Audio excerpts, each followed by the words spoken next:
何を言い出すかと思えば、そんなお説教聞きたくねえしてばさ。とにかくその鈴を奪えば合格なんだろ。もちろん。Standar nih mas, standar untuk biar memudahkan untuk panen, kita nggak lebih dari 2 meter. Nggak lebih dari 2 meter. Biar gampang pemanennya, nggak harus tarik gitu kan. Iya. Dan prosesnya kan ada pemangkasan ya. Ini kayak mana ya?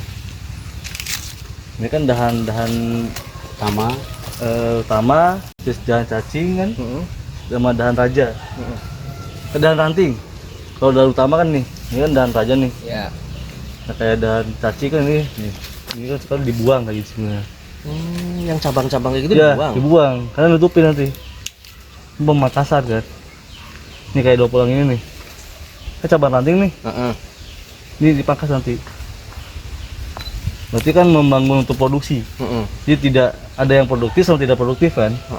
Nah yang ranting ini kan dibuang sebenarnya. Oh itu yang pengaruhnya nanti Nah, cabang-cabangnya ya. Jadi mendingan kita buang beberapa ranting, tapi satu ini ya memastikan maksimal lah ya. panennya. Nutrisinya kan lebih satu, tidak bagi 2 kan.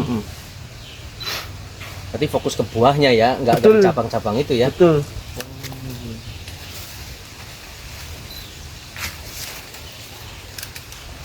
Tapi untuk jenis kopi ini sebenarnya yang ini gimana ini?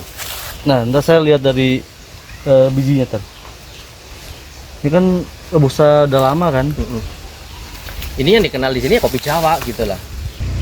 Ini sebesar Javanica, jadi biji kecil.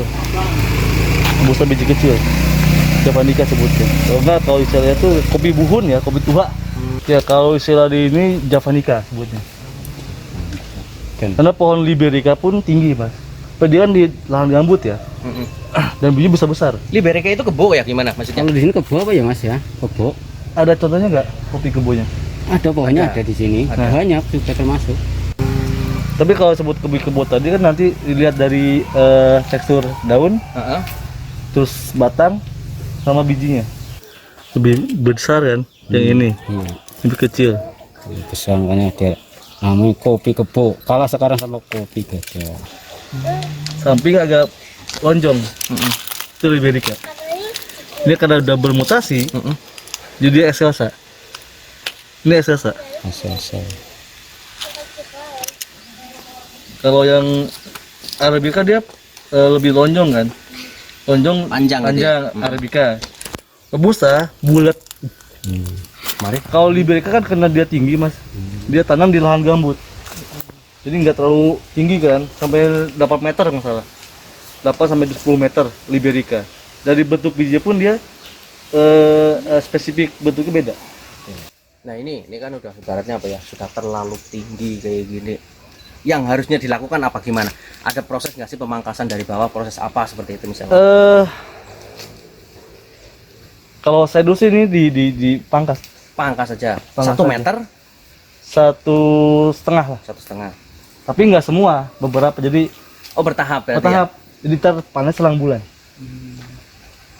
Bertahap, karena kalau semua dihabis ya nunggu 2 tahun. ya? Oh iya iya. Tahun depan nggak panen. Udah, Nggak ada makanya kan stok ya? bilang yang satu dipangkas, batang, satu panen nih. Iya. Ntar tahun depan ini naik. Yang ini panen, ini pangkas gitu ya. Sudah. Jadi ada proses FIFO ya sebutnya ya. Selang bulan sebutnya, panen selang bulan. Kan panen itu ada panen awal, panen raya sama panen sisa. Nah terus lagi, tadi kan identik yang dibuang-buang kan yang di ujung-ujung kayak gini ya, dahan kayak gini kan. Ini dibuang nih, buang. Lah kalau yang misalkan kayak gini nih, ini kan cabang di kayu utama nih misalkan, ini perlu dibuang nggak kayak gitu misalkan? Ini nggak usah, ini kan ranting utama, ranting raja sebutnya. Oh nggak masalah gitu? Nggak masalah. Oh berarti Yang masalah tuh yang ini nih. yang di batang ininya. Nah ini kan saya kalau bisa sih dari batang raja ini nggak terlalu banyak cabang. Ini kan batang cacing nih, ini dibuang. Bukan yang ini malah. Ini lebih besar, beda. Ini cacing kan kecil. Oh ini kan termasuk cabang kayak yang kayak gitu ya? Iya. Oh nggak masalah malah yang ini? Nggak masalah. Justru yang kecil-kecil gini nih, yang kadang nempel di sini kan 2 cabang nih. Tidak boleh 2 cabang mas. 1 kalau bisa. Itu mempengaruhi dari produksi nanti. Nah ini kan tuh. Dengan kayak gini mending dibuang. Jadi nutrisi dari si batang raja dia untuk produksi yang batang ini. Maksimal gitu ya. Berarti termasuk daun-daun yang kayak gini ini perlu dibuang juga gitu. Buang aja. Ini ngaruh untuk proses nanti ya. maksimalkan produksi. Buah, iya. Karena yang harusnya masuk ke buah ke daun gitu ya. Nah, itu nutrisi ya. Nutrisi dari unsur hara tanahnya kan. Ini penting sebenarnya untuk pemakasan penting Mas sebenarnya. Sangat penting. Karena takutnya ini yang tidak produktif cuma daun tok. Si unsur hara dari tanah bisa berbuah nih malah ke sini nutrisinya. Ke daun ya. Ke daun. Ini kan bisa dibuat pupuk organik sebenarnya. Ini nggak dibuang, kumpulin, Taruh bawah pohon gitu. Iya. Kalau nggak dibikin lingkaran, Oh, digali gitu. digali. Jadi pupuknya nggak langsung di pohonnya Mas. Biasanya nih kalau satu pohon ini dia butuh lingkaran untuk pemupukan. Itu 1 tahun tuh bisa 2 kali. Pas awal musim penghujan sama sesudah panen. Oh, habis panen raya misalkan Iya. contoh kayak bulan ini kan Juni ya. Nah. Habis bulan ini panen berarti pemupukan. Pemupukan. Oh, gitu. Kan dibutuhkan NPK ya, natrium, fosfat sama kalium kan. Karena beberapa kebun kopi yang pakai pupuk kimia ya, dia setelah panen kering dia. Dan perlu setahun untuk pengemburan. Dipangkas semua, tanam kacang ya kan bagus tuh buat pengemburan tanah kan. Cocok. Karena nanti buat pemupukan ya. Jadi biar nggak ada plastik-plastik yang nempel atau apa, dia nggak ada plastik. Dengan daun-daun kering gini nggak apa-apa. Paling ntar kalau mau si treatment ya Mas, treatment nih ntar coba untuk pas panen dipupuk aja dulu. Dan ntar pemakasan batang ini baca nih setengah potong, pangkas dulu ya, nunggu ini panen. Ntar kalau berikutnya yang dipangkas saya tumbuh tunas baru tuh. Tapi tergantung dari pupuk ya. Kalau pupuknya bagus nih atau rutin atau emang waktunya pas, aman. Tapi ada kopi kayak gini proses setek ada nggak sih? Ada Ada. Kayak, Hasilnya gimana? Lebih bagus apa sama? tergantung nih, misalnya kalau saya kemarin di Bali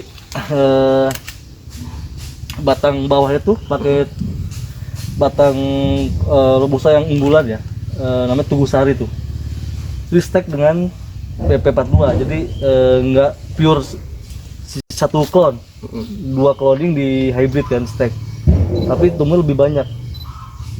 Kan ada yang panjang, ada yang rimbun. Iya. Nah, itu yang rimbun saya bawa. Itu perlu 2 tahun baru bisa berbuah. Tapi untuk yang pohon-pohon kayak gini bisa nggak disambung sama itu? Bisa, tapi penting pangkas dulu semua Mas kalau mau. Berarti nunggu tunas yang muda itu baru di stack gitu ya? Iya. Terkira potong pas di ujung kulitnya gitu dibeset tarik. Nggak bisa. Nggak bisa ya? Beda. Kopi bukan hanya tanaman buah-buahan ya. Beda. Nggak bisa ya. Karena untuk kopi kan membutuhkan nutrisi unsur hara yang tinggi. Berarti proses penyetekan itu nanti di Tunas baru. tunas baru ya. Makanya dia bilang mendingan separuh-separuh aja, jangan semua. Separuh dipangkas, taruh biar tumbuh dulu. Ini habis, ini naik kan. Jadi ada selang bulan.